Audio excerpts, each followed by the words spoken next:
Good evening and welcome to Mystic Matters. I'm Kristin Hartnett from the Greater Mystic Chamber of Commerce. Susette can't be with us tonight.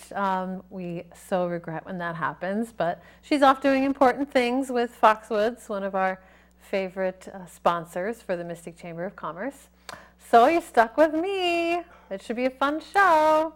I've got plenty of announcements for what's happening at the Greater Mystic Chamber of Commerce. Now, of course, our Welcome Center is going to be open 7 days a week starting Memorial Day, and we're looking forward to that. If you want to be a volunteer at the Welcome Center and tell tourists where they should eat, shop, or play, then let me know. Very excited about that. And we have lots of events. That's what we do, right? We bring the business community together in networking events. We celebrate business with ribbon cuttings. So we'll start with the ribbon cutting happening at Naturali at Old Mystic Village. That is May 9th. And that's a cute little story. He makes his own soap. Uptown Gallery at Finer Line Gallery. Donna has taken over another space in that gallery. She's right on the corner in downtown Mystic, and that is May 11th. Our member benefits seminar is May 13th. So if you are thinking about being a member or you've just signed up to be a member and you want to know more about how to make the most out of your membership, then this is where you want to go. It's the member benefits seminar. It's just an hour, May 13th at 10 a.m. You hang out with me and Stephanie, and we customize your membership for you so you can get the most out of it. We also have a business after hours coming up, and that is Flower Belle Boutique is hosting us, and she's wonderful. She's got some really exotic flowers. I brought my husband a bouquet of stuff that looked alien, and he loved it, so I highly recommend her for that kind of thing. Next Tech Solutions opened a new location in Pawcatuck. That ribbon cutting is on May 15th, and that should be a good party. Our friend Rebecca Angelastro is working for them now, so shout out to her.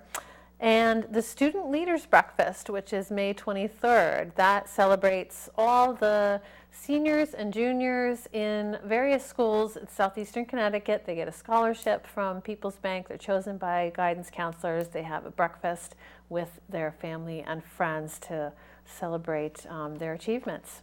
And then, of course, our favorite, the Groton Business Update with Senator Chris Murphy is May 31st. Tickets are at mysticchamber.org, and that'll give you some updates on what's happening in Groton and around the state.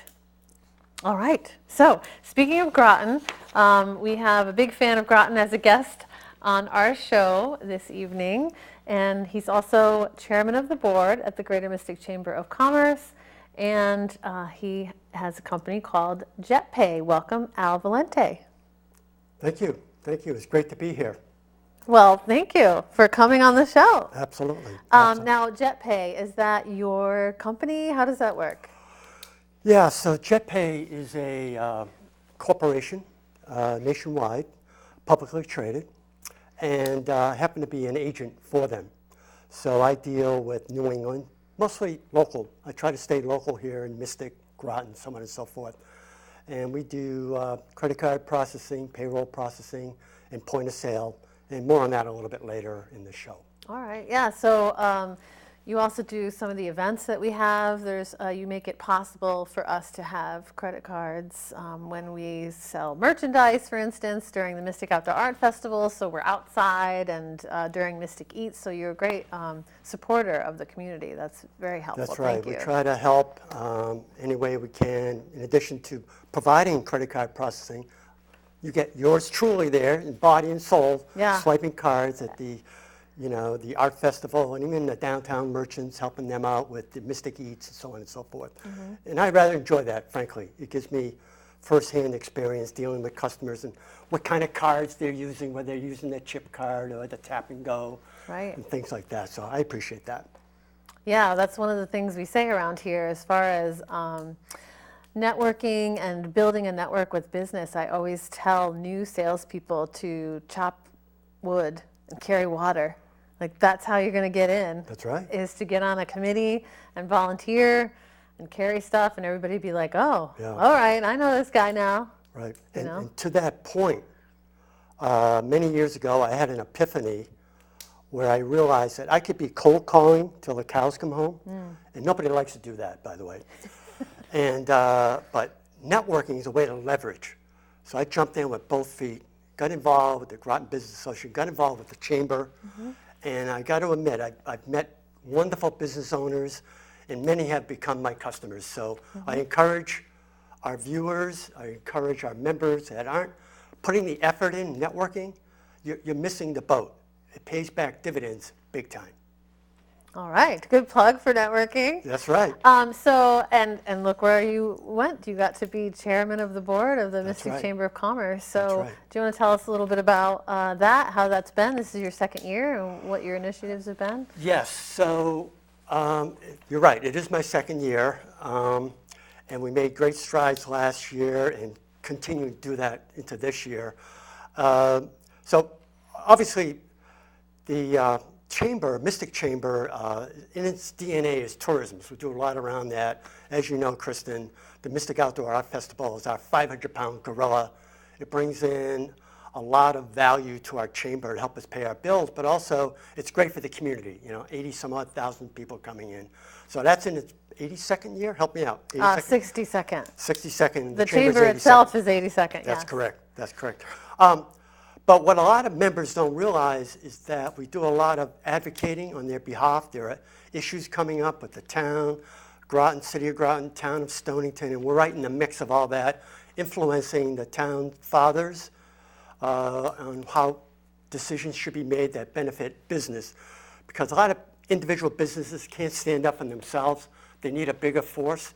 So with 700 members, we're that larger force to bring about favorable change when it's necessary. We're always doing that.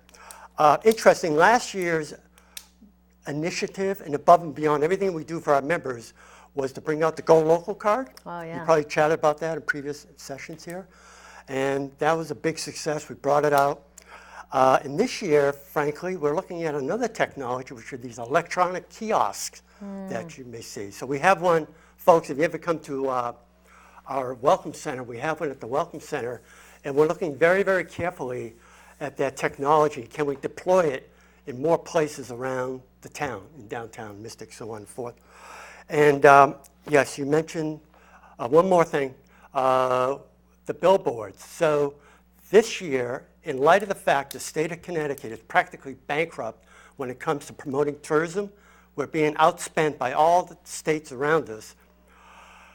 Downtown here in Mystic, we took the initiative to raise the funding to get $100,000 from our anchors and from the downtown merchants to put up billboards along Route 91, Route 95, and all the way up into Springfield to bring that tourism traffic and visitors to our area. So that's happening right now, folks. If you drive on there, especially in New Haven, you probably see the billboard there promoting Mystic, and it's around a theme called See Mystic, S-E-A, Mystic, kind of a play on words. There's a website with a link to that name, and so on and so forth. So I hope you're aware of that. Final thing is that, yes, Groton is near and dear to my heart. And one of our emphasis this year is to reinvigorate what was formerly called the GBA, that's the Groton Business Association. And I've inserted myself into that committee to bring back the wondrous things. We're trying to bring back the old things that were great about it and the new stuff with the Chamber's help to really make it a great organization, really promote Groton, which we feel is on the launching pad for great things to come with the expansion to EB and the stabilization of Pfizer and even the expansion at the Navy base. So a lot happening there, and we're kind of ready for it. Yeah, the Town of Groton Economic and Community Development Department with Paige Bronk and Sam Eisenbeiser and Lauren Post, they're all working really hard. And we've made friends with them through networking over the last 3 years in following what they've been doing. And they have very forward-thinking, and that's really a relief because it's about time to do that. Excellent point, yeah. So it's a synergistic relationship between the Chamber in them, and we're going to do wonderful things going forward. Now, speaking of technology, the reason why I asked Al to come on the show is because he gave a presentation at one of our networking events at the TVC, Thames Valley Communications, and we had a business before hours, and Al gave a presentation about our various forms of payment throughout history. And I was fascinated because we've changed a lot in a short amount of time. And like you're saying, the technology just keeps adapting and keeps adapting. Correct. And so I wanted to have a little bit of that presentation here and talk about that particular subject. So take it away, please. All right. So why don't we start with the first slide? There we go.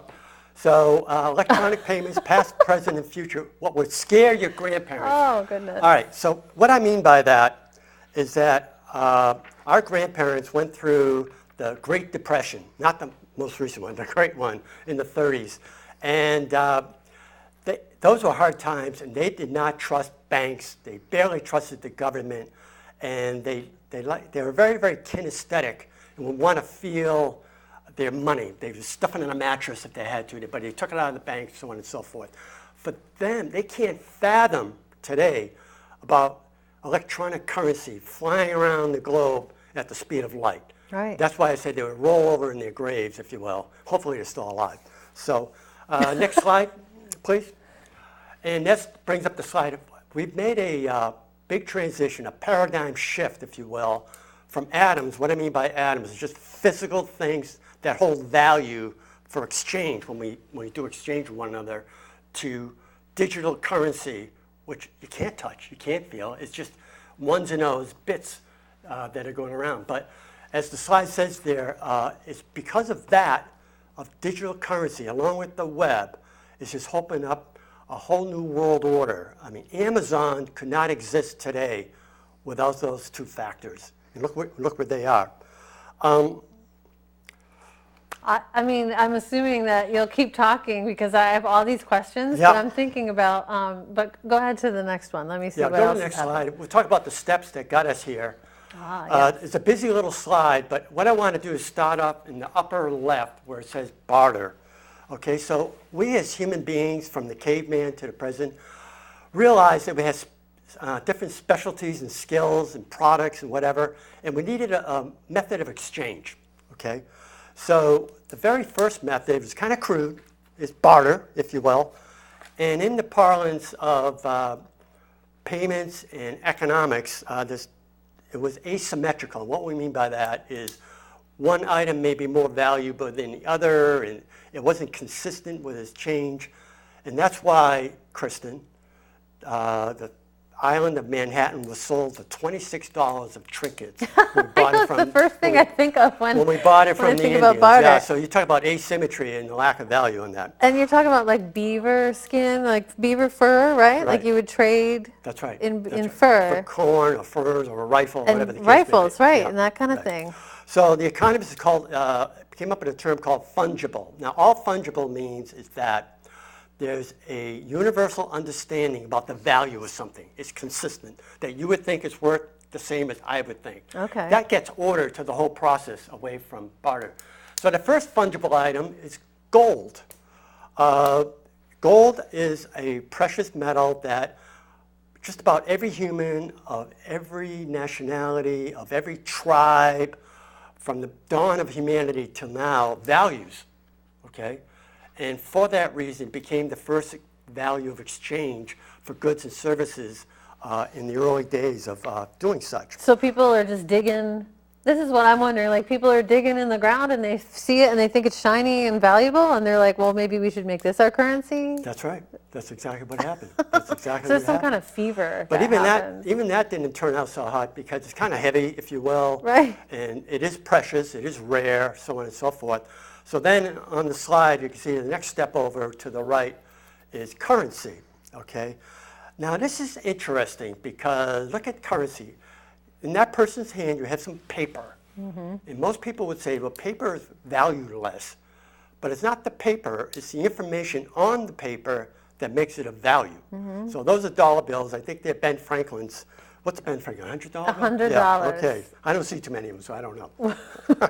What did they mean back then? Like, how did they mean, like an ounce of gold or whatever gold was worth? All right. So yes, good point. So what it meant in the early going, we're in a state of transition where now we're having governments form, governments that have strength, governments that have trust.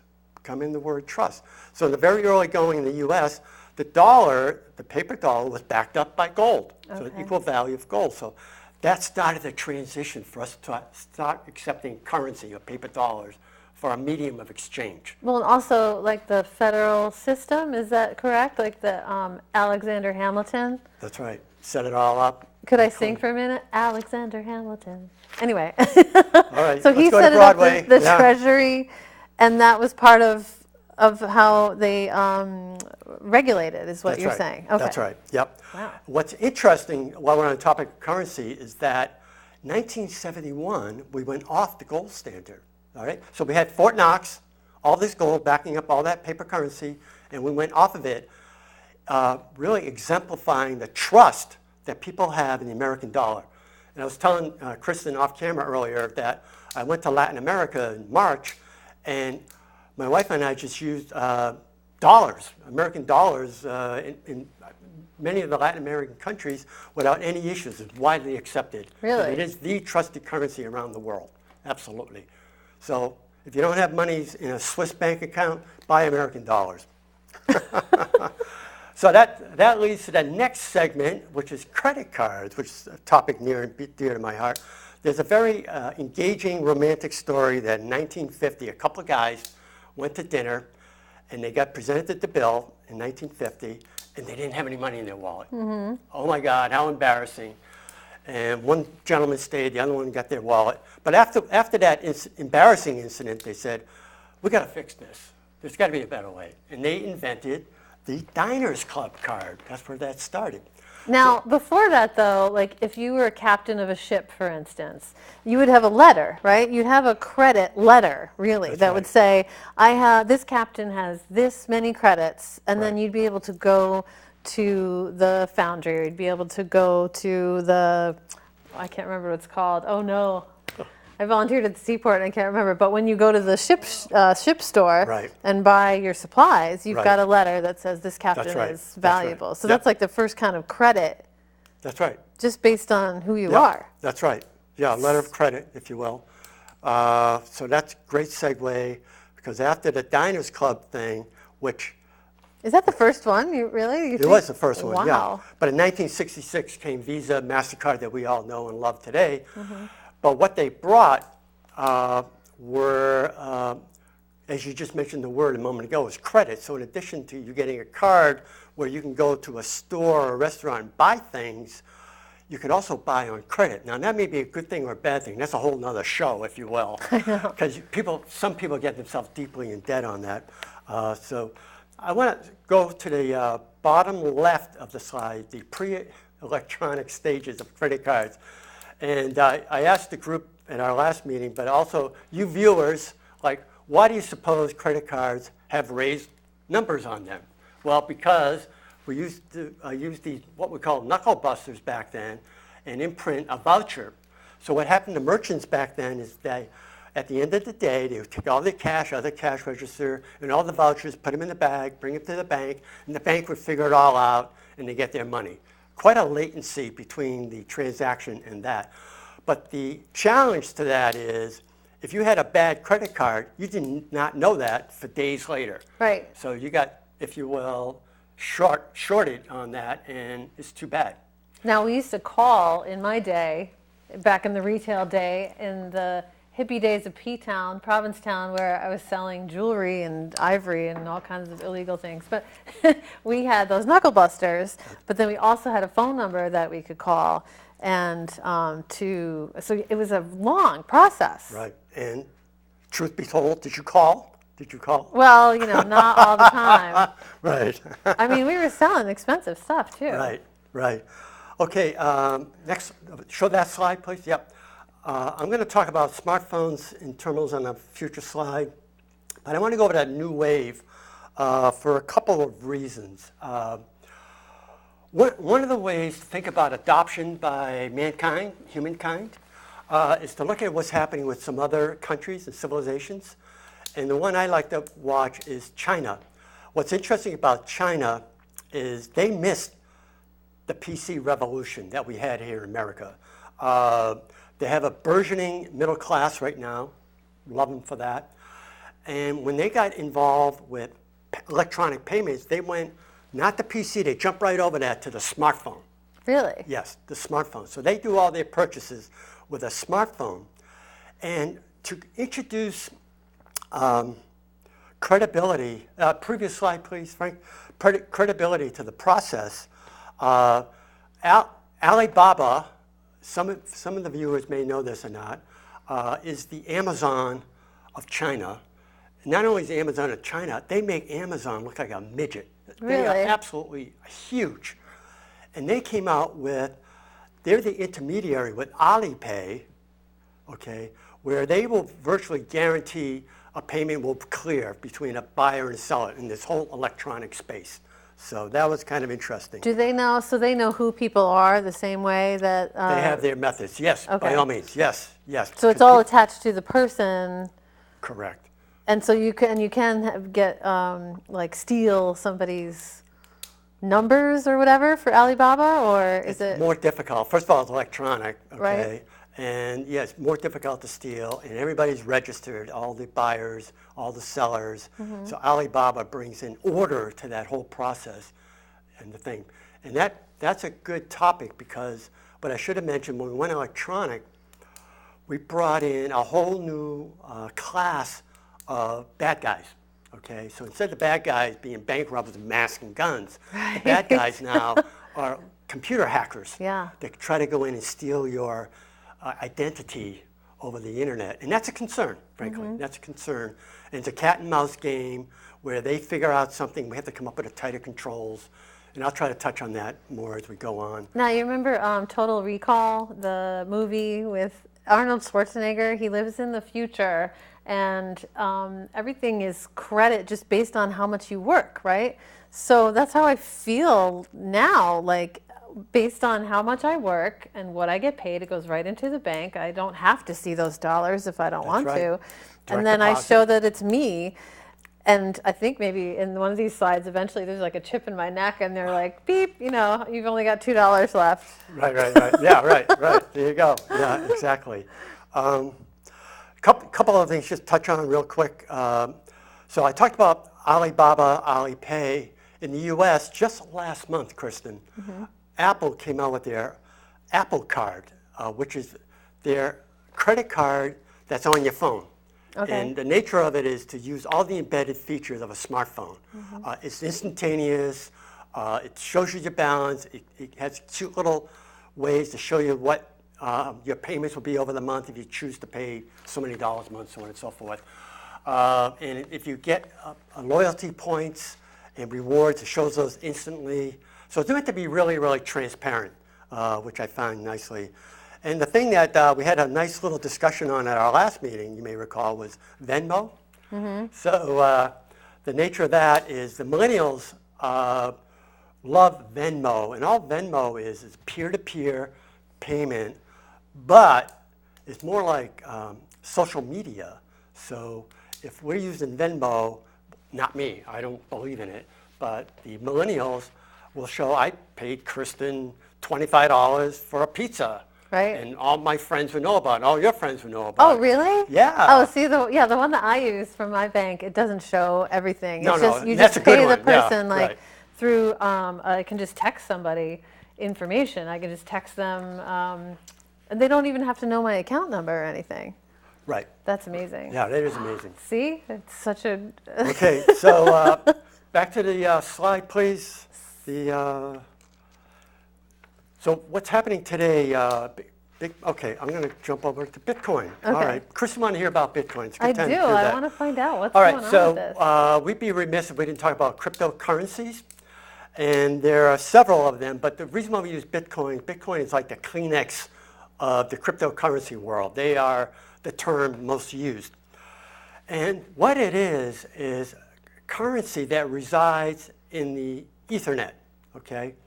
you got to imagine all these disparate personal computers all over the world doing load sharing computing. You can do it yourself, Kristin, if you want to. You could literally get a PC computer and put it on and do some of the blockchain ledgers that cryptocurrencies use.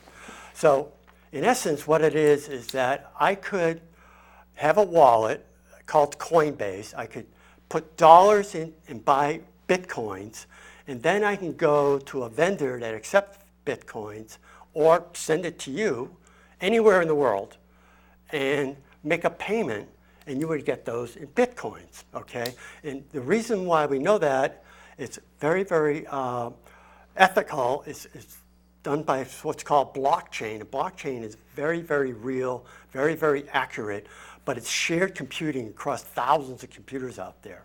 In fact, if you want to earn a living, you could be a miner, which means that by putting your machine on the internet for Bitcoin, you could earn points and actually get Bitcoins. So what the concern is about Bitcoin is that it's so volatile. There's the chart. That's only 1 year, from April to April of 2019. You can see it's all over the charts. What's disconcerting, if the viewers can read it, is that in November, it went from $7,000 to $3,000 in 3 weeks. So if you're holding Bitcoins, it's very volatile and very speculative, so wow. I wouldn't advise it. And so the reason why merchants don't want to use that necessarily for payments is because, first of all, many don't like paying the 2.5% roughly it takes for a transaction. But could you imagine if they left their money in Bitcoin? It'd be worthless, perhaps, before the day was over.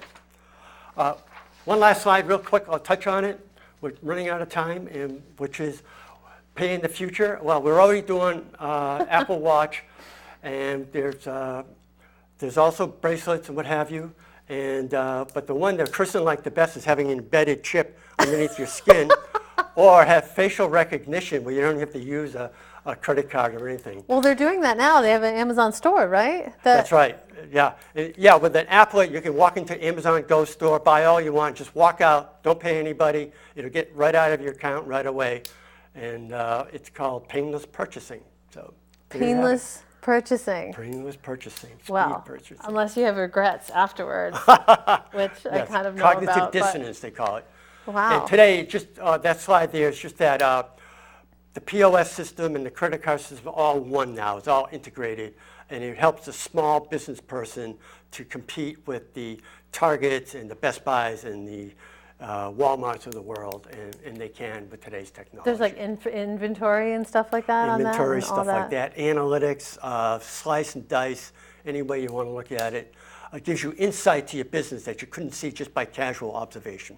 See, I feel like we've changed so much in such a short time, and the fact that you know all this stuff and that you can see it that's amazing. Yeah, it is amazing. Yeah, good stuff. Good stuff. And I look forward to the future of payments. You know, it's moving so rapidly right now just by talking about it to be on this show. That's right. Well, Al, thank you so much for coming on the show. My pleasure. And did you have any last-minute coins, bits that you wanted to? No, just support your chamber, because the chamber's out there supporting you. Okay, great. So be sure to visit us on mysticchamber.org. Look at the calendar for all of our upcoming events, and we will see you next week. Thank you. Thank you.